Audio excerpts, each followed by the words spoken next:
ये कहानी शुरू होती है हॉस्पिटल से, जहाँ काफी सारे बच्चों का जन्म हुआ है और उनमें से ही एक बच्ची मोना कवाई, जो कि बहुत ज्यादा खूबसूरत और क्यूट है। वो इतनी क्यूट है कि उसको देखते ही लड़का या लड़की हर किसी को उस पर क्रश आ जाता है और वो सबकी फेवरेट बन जाती है। खेलते समय भी कोई उसे परेशान करना नहीं चाहता और जानबूझ के उससे आउट हो जाता है और इस कारण से मोना को लगने लगता है कि वो क्वीन बी है और सभी उसके ऊपर फिदा हैं। और ऐसे ही वो बड़ी हुई है। स्कूल जाते वक्त भी जैसे ही वो रोड पर आती है, हर कोई उसे देखकर फिदा हो जाता है और खुश होने लगता है। ऐसा ही सेम स्कूल में जैसे ही वो एंटर करती है, सभी लोग उसको देखकर खुश हो जाते हैं और उसकी रिस्पेक्ट करते हैं। और ऐसा ही क्लास के अंदर जैसे ही वो आती है, सभी लोग उसे हाय कहते हैं और खुश हो जाते हैं उसको देखकर। लेकिन तब मोना एक कुराइवे नाम के लड़के को हाय बोलती है, लेकिन वो उसे ज्यादा भाव ही नहीं देता और मोना को समझ नहीं आता आखिर ये उसे अटेंशन क्यों नहीं देता। लौंडा तो सिग्मा निकला। मोना अब कुराइवा से बोलती है कि 2 हफ्ते से ज्यादा हो चुके हैं, लेकिन तुमने अब तक अपनी यूनिफॉर्म नहीं खरीदी। लेकिन हमारा सिग्मा मतलब कि कुराइवा बस उसे इग्नोर किए जा रहा होता है, जो देखकर बाकी सारे लड़कों की जलने लगती है। और यहाँ मोना हमेशा ही कुराइवा से बात करने की कोशिश करती है, लेकिन वो उसे हमेशा इग्नोर करता है। और तब कुराइवा बोलता है,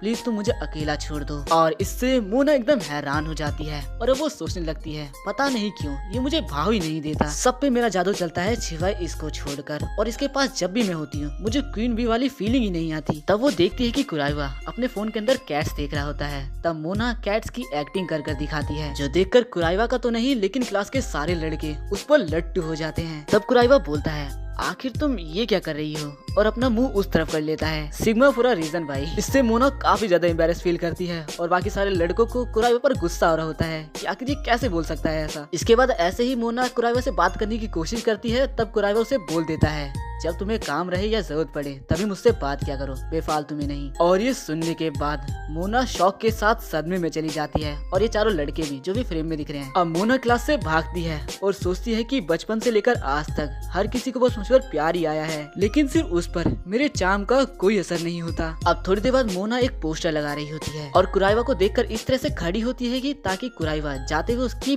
पैंटी देख ले और थोड़ा शर्माए। लेकिन हमारा कुराइवा सिग्मा की तरह वहाँ से चला जाता है और पर ध्यान भी नहीं देता। तब वो जानबूझकर गिरने की नौटंकी करती है कि किसी ने उसे देखा तो नहीं, लेकिन पीछे से सारे लड़के वो सब देख चुके थे। लेकिन हमारा सिग्मा बिना ध्यान दिए यहाँ से चला जाता है और मोना का प्लान फेल हो जाता है। अब क्लास के टाइम मोना टीचर से बोलती है कि उसे अच्छा फील नहीं हो रहा है, उसे नर्स के पास जाना है। लेकिन क्या वो कुराइवा के साथ वहाँ जा सकती है? ये सुनकर क्लास के सारे बच्चों के साथ टीचर भी हैरान हो जाता है, लेकिन फिर उसे परमिशन दे देता है। नर्स रूम में मोना कुराइवा के कुछ ज्यादा ही करीब आ जाती है। तब कुराइवा बोलता है, मुझे लगा कि तुम्हारी तबीयत खराब है। देखो तुम एक पहले लड़के हो जिसके लिए मैं इतना आगे तक आई हूँ, तो मुझे ये बताओ तुम्हें कैसी फीलिंग आ रही है। तब वो देखती है कि कुराइवा थोड़ा शर्मा रहा है और तब उसे लगता है कि उसका चार्म कुराइवा पर काम आ रहा है। लेकिन तभी कुराइवा एक क्रीपी सा फेस बनाता है, जो देखकर उसे समझ में आ जाता है कि ऐसा कुछ नहीं है। अब वो कुराइवा का हाथ पकड़कर जा रही होती है कि तभी उन दोनों का पैर फिसलता है और वो बेड पर एक साथ गिर जाते हैं। इस पॉइंट पे मोना अपने चार्म को कैसे भी कुराइवा पे इस्तेमाल करना चाहती थी और इसीलिए वो अपनी शर्ट ही खोल देती है और उसकी वो दो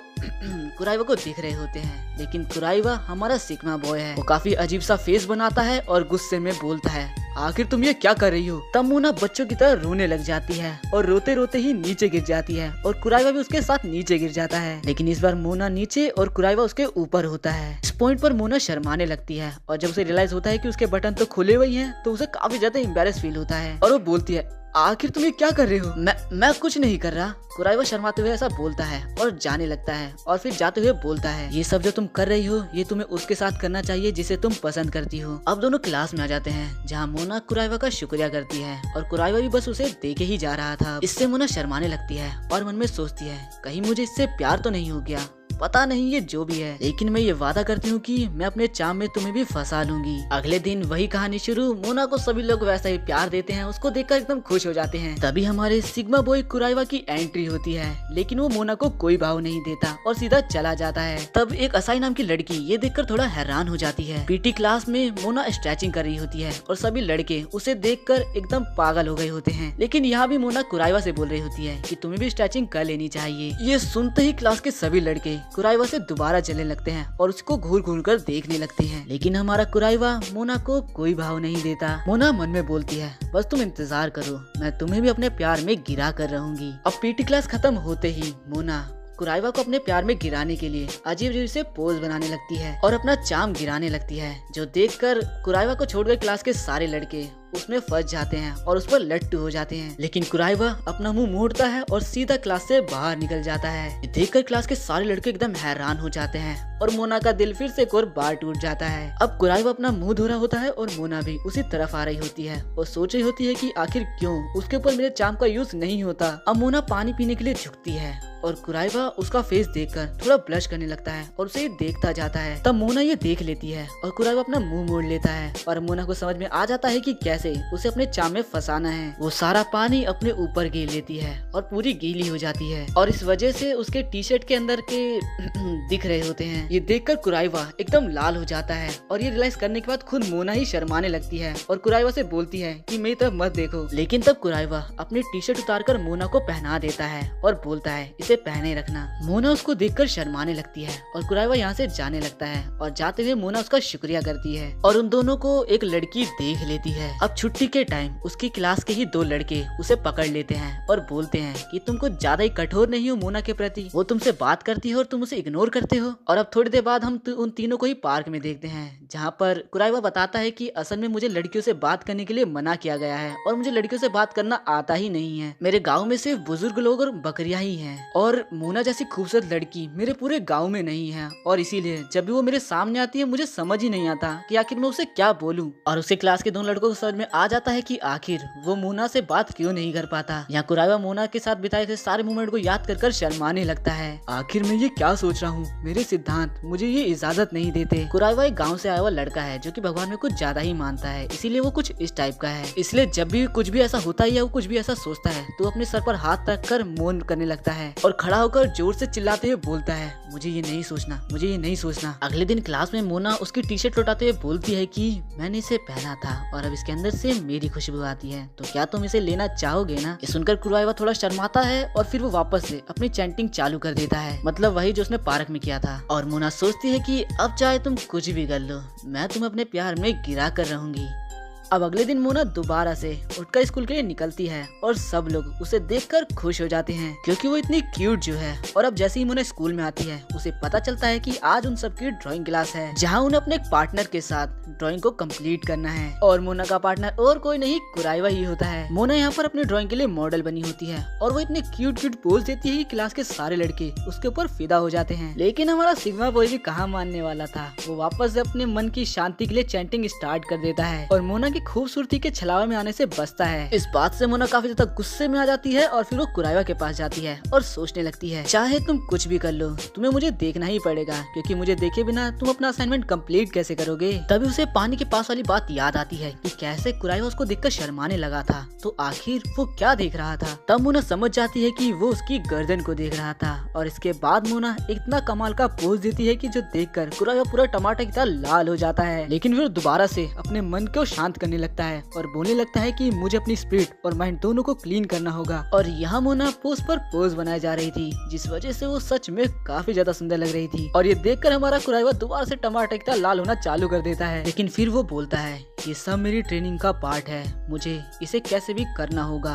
और फिर वो अपने मन को शांत कर लेता है और बिना शर्माए मोना की तरफ ही देखते हुए ड्राइंग बनाना चालू कर देता है। और यहाँ मोना एक लड़की को नोटिस करती है जो कि उसे ही देख रही थी। यहाँ कुराइवा काफी अच्छे से अपनी ड्राइंग को कंप्लीट कर रहा होता है और यहाँ वो लड़की मोना को बार बार देखे जा रही होती है। लेकिन मोना भी ये सब कुछ नोटिस कर रही थी, उसे समझ नहीं आता आखिर एक लड़की उसे क्यों देख रही है। अब वो कुराइवा से पूछती है आखिर तुम ड्राइंग में कहाँ तक पहुँचे, जिस पर कुराइवा बताता है कि अभी मैं तुम्हारी गर्दन पर हूँ। यहाँ कुराइवा ड्राइंग को करते हुए मोना को इतने गौर से देख रहा था कि मोना ही शर्माने लग जाती है और उसकी धड़कन बहुत तेज हो जाती है, उसकी फीलिंग्स काफी बढ़ जाती है क्योंकि मोना को आज तक शायद किसी लड़के ने इतनी गौर से देखा ही नहीं। मोना शर्माते हुए यहाँ से भाग जाती है और वॉशरूम में चली जाती है और सोचने लगती है आखिर वो किस तरह की फीलिंग थी और शर्माते हुए बोलती है कि मैं इस फीलिंग पर कंट्रोल नहीं कर सकती। यहाँ कुराइवा मोना की ड्राइंग कंप्लीट कर चुका था और उसके दोस्त से बोलते हैं कि तुमने काफी कमाल की ड्राइंग बनाई है, तुम्हें इसे घर पे रखना चाहिए। तब कुराइवा मोना और अपने बारे में सोचकर दोबारा से शर्माने लग जाता है। इसके बाद कुराइवा लाइब्रेरी में एक बुक ले रहा होता है लेकिन वही सेम बुक मोना भी उठाने वाली होती है। तब मोना बोलती है कि ये तो मांगा वाला सीन हो गया, वैसे देखो हम दोनों की पसंद भी सेम है तो क्यों ना इस बुक को हम दोनों साथ में पढ़े। लेकिन तब कुराइवा बुक मोना को ही दे देता है और बोलता है कि तुम ही इसे पढ़ लो, और यहाँ से चैंटिंग करता हुआ चला जाता है। तब मोना देखती है कि यहाँ पर दोबारा से वही लड़की उन दोनों को देख रही है। इसके बाद लाइब्रेरी में सभी लड़के चल रहे होते हैं क्योंकि मोना कुराइवा के कुछ ज्यादा ही पास बैठी होती है और कुराइवा यहाँ पर अपने मन को शांत कर रहा होता है। तब मोना नोटिस करती है कि वो लड़की दोबारा से उन्हें ही देख रही है। अब उसे समझ नहीं आता आखिर ये लड़की उसे क्यों देख रही है, लेकिन तभी उसे लगता है कि शायद ये लड़की उसे नहीं बल्कि कुराइवा को देख रही है। इससे मोना काफी ज्यादा गुस्से में और काफी ज्यादा शॉक में होती है कि कहीं वो लड़की कुराइवा को पसंद तो नहीं करती, और अपने माइंड में उन दोनों की इमेजेस को इमेजिन करने लगती है। इससे मोना को और भी ज्यादा गुस्सा आने लगता है और वो बोलती है ऐसा नहीं हो सकता, कुराइवा सबसे पहले मेरा होगा, उसके बाद वो किसी और का हो सकता है। और वो सोचती है कि उसे अपना चाम बहुत स्पीड में कुराइवा के ऊपर गिराना होगा वरना कोई और उसे ले जाएगा, इसीलिए मुझे अपना फुल पोटेंशियल दिखाना होगा। जिसके तुरंत बाद मोना ग्लासेस लगा के एक नए लुक में आ जाती है जिसमें वो और भी ज्यादा खूबसूरत लग रही होती है। मोना की ये लुक देखकर बाकी सारे बच्चों के साथ साथ कुराइवा भी टमाटर की तरह पूरा लाल हो जाता है, लेकिन वो फिर से अपने मन को शांत करने के लिए उसे इग्नोर करने की कोशिश करता है। तब मोना नीचे से अपना पैर कुराइवा के पैर पर मारती है, लेकिन तब कुराइवा बोलता है कि तुम्हें ये नहीं करना चाहिए। तब मोना काफी अलग अंदाज में कुराइवा से पूछती है अच्छा ऐसी बात है, अब मुझे तुम सबसे पहले ये बताओ कि मुझे देखकर तुम्हें किस तरह की फीलिंग्स या तुम्हें कैसा फील हो रहा है। लेकिन हमारा सिग्मा बॉय एक अजीब सा मुंह बनाते हुए खड़ा होता है और बोलता है तुम बहुत ज्यादा ही बेकार हो, तुम्हें किसी को भी ऐसे पैर नहीं मारना चाहिए, और ऐसा बोलकर वो यहाँ से चला जाता है। मोना काफी ज्यादा शॉक में और गुस्से में होती है, लेकिन फिर वो देखती है कि वो लड़की दोबारा से उसे ही देखी जा रही है। इन सब की वजह से मोना का दिमाग पूरी तरह से खराब हो चुका था, इसीलिए अब से वो उस लड़की हारूनो को ही देखने लगती है। वो देखती है कि वो लड़की हारूनो गार्डन में फूलों को पानी दे रही है और ऐसा करने के लिए किसी ने उसे बोला भी नहीं है। हारूनो क्लास का ब्लैक बोर्ड भी साफ कर देती है और बेंचेस को भी सही से लगा देती है। और इसके बाद लॉकर रूम में चेंजिंग के वक्त मोना हारूनो की बॉडी यानी उसका फिगर देखती है और काफी ज्यादा जेलसी फील करती है क्योंकि उसकी बॉडी उससे ज्यादा अच्छी थी। अब वो काफी ज्यादा परेशानी में भागने लगती है। उसे लगता है कि ये तो कुराइवा को आसानी से पटा लेगी। अब मोना सोचती है कि उसे कुछ न कुछ तो करना ही होगा, और एक तो कुराइवा भी उसे बिल्कुल भाव नहीं देता। तभी उसके पास एक लड़का आता है और उसको बुक देता है जो उसने मंगाई थी, इसलिए मोना उसका शुक्रिया करती है। लड़के के जाते ही मोना को एक आइडिया आता है और वो सोचती है कि उसने कभी भी कुराइवा से प्यार से बात नहीं करी है, इसलिए उसे एक बार ये ट्राई करना होगा। अब हम कुराइवा को देखते हैं जो कि टेरिस पर आराम से बैठा होता है। तभी उसके हाथ में एक हैंकी आ जाता है उड़ते हुए, जो कि मोना का ही होता है। मोना बताती है कि ये उड़ते हुए तुम्हारे पास आ गया, और अब उसे थैंक्स बोलते हुए वो हैंकी को लेते वक्त सोचती है कि वो उसे यहाँ पर आई लव यू भी बोलेगी। अब वो बताती है कि ये हैंकी उसके लिए काफी इंपॉर्टेंट है। अब मोना उसे आई लव यू बोलने ही वाली होती है, लेकिन यहाँ काफी तेज हवा चलती है जिससे मोना का कपड़ा उड़ जाता है। नजारा देखकर कुराइवा शर्माने लगता है और बोलता है कि मैंने कुछ नहीं देखा। तब मोना यहाँ से बिना आई लव यू बोले ही भाग जाती है। नीचे आते वक्त तो सोचने लगती है आखिर मैं इतना शर्मा क्यों रही हूँ आई लव यू बोलने में। अब स्कूल में एक फेस्टिवल होता है और क्लास में पर्ची के द्वारा तय किया जाता है कि आखिर कौन क्या काम करेगा, और सब यही कर रहे होते हैं। मोना सोची होती है कि पूरा एक महीना हो चुका है, लेकिन कुराइवा मुझे जरा भी भाव नहीं देता। अब हारूनो बोलती है कि मैं इस फेस्टिवल को कराने में आपकी पूरी मदद करूंगी और अपना पूरा बेस्ट दूंगी, क्योंकि वो उसे हेल्पर का काम मिला है। अब मोना की बारी होती है और जैसे ही वो पर्ची निकालती है तो उसे भी हेल्पर का काम मिलता है, यानी कि इन दोनों को ही पूरे फेस्टिवल की तैयारियां करनी है। अब दोनों साथ बैठकर फेस्टिवल के लिए लिस्ट बनाने लगते हैं, जहाँ हारूनो मोना से बोलती है अच्छा अगर तुम किसी फेस्टिवल में जाती हो तो किस तरह के कपड़े पहनते हो,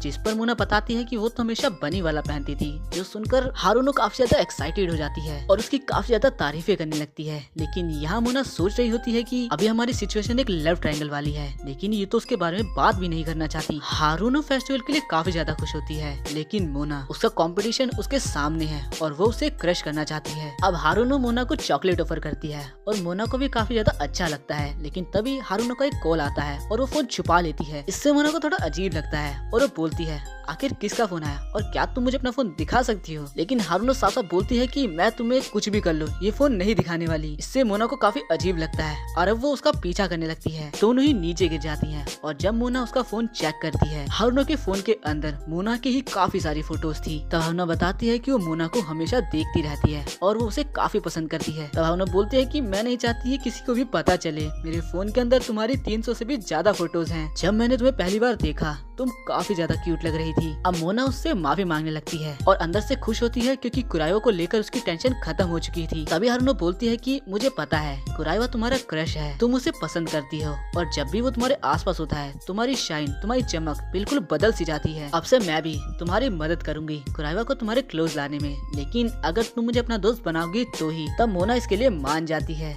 अब स्कूल में फेस्टिवल की तैयारी काफी जोरों शोर से चल रही होती है और इनकी क्लास इस बार किसी कैफे को खोलने वाली है, इसीलिए सभी लोग अपनी अपनी प्लानिंग्स कर रहे होते हैं। यहाँ मोना भी सोच रही होती है कि उन्हें कितने चीजों की जरूरत पड़ने वाली है। तभी यहाँ हारुनो आती है जो कि बताती है कि कॉस्ट्यूम का इंतजाम हो चुका है। मोना बताती है कि उन दोनों के बीच में अब काफी ज्यादा बातें होने लगी हैं और अब वो दोनों काफी क्लोज भी आ चुकी हैं। अब तभी मोना की नजर कुराइवा पर जाती है जो कि एक फ्लावर को बनाने में काफी व्यस्त होता है। मोना को ऐसे देखकर हारुनो बोलती है, मैं आशा करती हूँ कि फेस्टिवल के दौरान तुम्हें कुराइवा के साथ ज्यादा टाइम स्पेंड करने का मौका मिले। पर मोना उससे बोलती है कि तुम बार बार एक ही टॉपिक को लेकर मत बैठा करो। तब हारुनो यहाँ से चली जाती है और मोना बोलती है कि सच में ये काफी बड़ा सर दर्द है, ये बस हमेशा एक ही बात करती रहती है और पता नहीं हारुनो को ये क्यों लगता है कि कुराइवा के ऊपर मेरा क्रश है। कुराइवा को भी ऐसा फील हो रहा होता है कि कोई उसे देख रहा है। मोना और हारुनो दोनों कॉस्ट्यूम्स को देखने लगती हैं। मोना को सारी कॉस्ट्यूम्स काफी अच्छी लगती हैं। इस पर हारुनो बोलती है कि तुम्हें एक बार ट्राई भी कर लेना चाहिए, पर मोना बोलती है कि मैं उसी दिन ट्राई करके देख लूंगी। अब हारुनो मोना को किसी लव ब्रिज के बारे में बताने लगती है, लेकिन मोना को कुछ समझ नहीं आता। तब हारुनो विंडो ओपन कर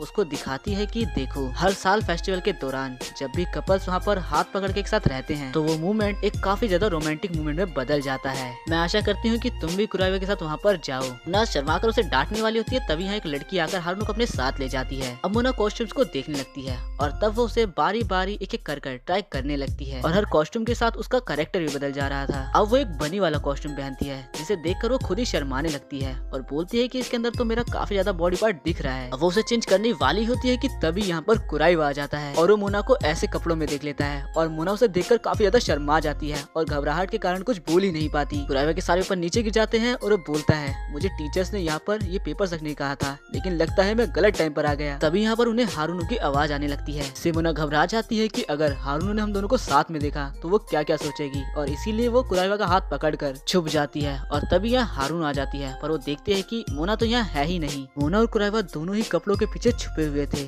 और दोनों एक दूसरे के काफी ज्यादा ही क्लोज थे। हारुनो जमीन पे गिरे पेपर्स को उठाने लगती है और यहाँ पर मोना कुराइवा कुछ ज्यादा ही क्लोज थी, उसे ये फील हो रहा था। कुराइवा खुद पे कंट्रोल करने के लिए चैंटिंग का यूज करता है और करने लगता है, लेकिन उसकी आवाज मोना के कान में आ रही थी। दोनों की पोजीशंस काफी ज्यादा अजीब थी और मोना को लगता है कि अब इससे ज्यादा वो और यहाँ नहीं रह सकती। तभी हारुनो को एक लड़की बुलाने आ जाती है और उसे ले जाती है और तब वो दोनों बाहर आते हैं। मोना एक राहत की सांस लेती है और फिर सोचती है, मैं उसके साथ इतनी देर तक अंदर थी, जब मेरी हालत ऐसी है तो वो तो पक्का शर्मा ही रहा होगा। और ऐसा सोचकर वो पीछे मुड़कर देखती है पर पाती है कि वो तो काफी ज्यादा रिलैक्स है, जैसे कि कुछ हुआ ही नहीं। अब मोना खुद को शीशे में देखती है और उसे लगता है कि उसने हद पार कर दी है और अब उसे रिग्रेट होने लगता है और कुराइवा भी ये सारी बातें सुन लेता है। मोना काफी ज्यादा घबरा कर और शर्माते हुए बोलती है कि तुम ये सब कुछ भूल जाओ जो भी यहाँ पर हुआ। तब कुराइवा बोलता है, इस कपड़े में तुम सच में काफी क्यूट लग रही हो। ये सुनकर मोना बिल्कुल सुन्न पड़ जाती है और शर्माने लगती है। कुराइवा भी यहाँ से शर्माते हुए चले जाता है और तब मोना सोचती है और शर्माते हुए बोलती है, आखिर क्यों मैं उसकी तरफ इतनी अट्रैक्ट होती जा रही हूँ। यहाँ कुराइवा भी सोचता है कि मेरी दिल की धड़कन कितनी ज्यादा तेज हो गई और वो कितनी क्यूट लग रही थी, लेकिन फिर वो अपने मन को शांत करता हुआ यहाँ से चला जाता है। अगले दिन मोना क्लास में आते ही सोचती है कि शायद आज वो मेरे से प्यार से बात करेगा, क्योंकि कल उसने मुझे क्यूट बोला था। ऐसा सोचकर जैसे ही वो उसे गुड मॉर्निंग बोलती है तब कुराइवा काफी अजीब सा मुंह बनाते हुए उसे गुड मॉर्निंग बोलता है और मोना का चार्म एक बार और फेल हो जाता है। अब फाइनली फेस्टिवल वाला दिन आता है और हम देखते हैं कि इनकी क्लास ने एक बनी कैफे खोला होता है। कैफे में काफी ज्यादा भीड़ होती है और इसकी वजह होती है मोना कवाई, क्योंकि वो पॉपुलर तो है ही और साथ के साथ वो अपने कैफे का प्रमोशन कर रही होती है, जिस वजह से यहाँ इतनी भीड़ है। अब यहाँ हम उसी असाई नाम की लड़की को देखते हैं और उसकी दोस्त बोलती है कि तुम भी कुछ खा लो, वो तुम्हें अभी नहीं दिखेगा। और यहाँ कैफे के अंदर कुराइवा जहाँ खाना बना रहा होता है वहाँ शिफ्ट चेंज हो जाती है और असल में ये सब हारुनो का प्लान रहता है ताकि कुराइवा और मोना दोनों एक साथ काफी ज्यादा टाइम स्पेंड कर सके। अब मोना कुराइवा के पास आती है और बोलती है चलो बाहर घूम कर आते हैं, लेकिन कुराइवा साफ साफ मना कर रहा होता है। तब मोना बोलती है तुम्हें भूख लगी होगी तो चलो कुछ खा कर आते हैं, लेकिन कुराइवा अपने बना ही पैनकेक्स खाने लग जाता है। अब मोना बोलती है ये तो बिल्कुल भी चेंज नहीं हुआ, मुझे लगा कल के बाद ये बदल गया होगा और अब वो उसके चेप होने की कोशिश करती है, लेकिन कुराइवा उसे हमेशा इग्नोर करता रहता है। अब तभी यह हारुनो कुराइवा को बनी वाले कान पहना देती है और बोलती है कि तुमने बहुत काम कर लिया, अब इसके साथ बाहर जाओ और जाकर हमारे कैफे का प्रमोशन करो और ये मेरा ऑर्डर है। कुराइवा काफी ज्यादा हैरान हो जाता है और मोना उसका शुक्रिया करने लगती है। अब दोनों बाहर प्रमोशन करने आते हैं जहाँ कुराइवा तो एकदम सदमे में ही जा चुका था। यहाँ मोना सोचती है कि मुझे कुछ ऐसा ढूंढना होगा जो कुराइवा को काफी ज्यादा पसंद हो। तब वो एक हॉन्टेड हाउस को देखकर बोलती है कि ये तो इसे बिल्कुल पसंद नहीं होगा, आखिर ये किसे पसंद आएगा। पर तब वो देखती है कि कुराइवा नॉन स्टॉप उसे ही देखे जा रहा है। मोना को समझ में आ जाता है कि ये इसके अंदर जाना चाहता है। अब मोना को ऐसी जगह से डर तो लगता है, लेकिन कुराइवा के लिए वो अंदर जाएगी और अब वो दोनों अंदर आ जाते हैं, जहाँ पहले ही मोना को भूत डराने की कोशिश करते हैं और वो डर भी जाती है। लेकिन जब कुराइवा उसकी तरफ देखता है तो बोलती है कि कुछ नहीं हुआ, और ऐसे ही अब काफी सारे भूत उसे डराने की कोशिश करते हैं। मोना की यहाँ पे बिल्कुल लगी पड़ी होती है, लेकिन कुराइवा उसकी तरफ ध्यान ही नहीं देता और काफी सारी बातें बताने लगता है। तभी मोना का कपड़ा एक लकड़ी में फंस जाता है और वो कुराइवा को आवाज देने लगती है, लेकिन कुराइवा को सुना ही नहीं देता। तभी वो कुराइवा की टी शर्ट पकड़ लेती है और जैसे ही कुराइवा पीछे मुड़कर देखता है तो उसे कुछ गलत ही सीन दिखाई दे जाता है और जिससे वो शर्माने लग जाता है। मोना को भी रियलाइज होता है कि ये तो कुछ ज्यादा ही गड़बड़ हो गई है। दोनों ही काफी तेज चिल्लाते हैं और तब मोना शर्माते हुए यहाँ से भाग जाती है और वो लकड़ी अभी भी उसी कपड़े में ही फंसी है। यहाँ कैफे में हारूनो सारे पैनकेक्स जलाती जा रही थी। अब कुराइवा वो लकड़ी निकाल कर उस गोश्त को दे देता है। अब मोना सोचती है कि वो कुराइवा को किसी अच्छी जगह पर लेकर जाएगी। अब वो दोनों खाने के लिए एक आइसक्रीम कोन खरीदते हैं, जो कि खाते खाते मोना के गाल पे लग जाता है। तब कुराइवा उसे बताता है, लेकिन मोना बोलती है कि तुम ही उसे क्यों नहीं हटा देते। तभी सभी लड़के उसे देखकर जल रहे होते हैं। तभी यहाँ एक कौवा आकर मोना का कोन ही लेकर चला जाता है। इसके बाद जब वो लोग कॉन्सर्ट में कॉन्सर्ट देख रहे होते हैं तब मोना की हाइट छोटी पड़ रही होती है। तब वो कुराइवा के कंधे पर हाथ रखकर बोलती है कि तुम मुझे अपने कंधे पर क्यों नहीं चढ़ा लेते, मुझे सही से दिख नहीं रहा। पर वो देखती है कि असल में कुराइवा होता ही नहीं है। इसके बाद वो लोग बलून्स को फुलाकर खेलने लगते हैं, लेकिन मोना का बलून टूट जाता है और कुराइवा अपने बलून से मजे से खेल रहा होता है और मोना का दिल एक बार और टूट जाता है। मोना पूरी तरह से हार चुकी थी क्योंकि उसका हर प्लान फेल होता जा रहा था। अब तभी वो बुक में देखने लगती है। तब वो देखते हैं कि 4 तो बज चुके हैं और 5 बजे फेस्टिवल खत्म हो जाएगा, लेकिन अभी तक वो कुराइवा के करीब आ ही नहीं पाई। तभी वो दोनों उस ब्रिज पर काफी सारे कपल्स को देखते हैं और मोना काफी ज्यादा हैरान हो जाती है कि आखिर इतने सारे लोग। तब उसे हारूनो की बात याद आती है कि ये तो लवर्स ब्रिज है और वो इस मूवमेंट पे काफी ज्यादा अजीब सा फील कर रही होती है। यहाँ दूसरी तरफ कैफे में वो लोग सारे पैनकेक्स को जलाते जा रहे थे और इसीलिए वो सब काफी ज्यादा परेशान हो चुके थे। तब असाई यहाँ से जाने की बात करने लगती है और उसकी दोस्त बोलती है कि ये कितना बेकार है, आप यहाँ उससे मिलने आई और आप उससे मिल भी नहीं पाई।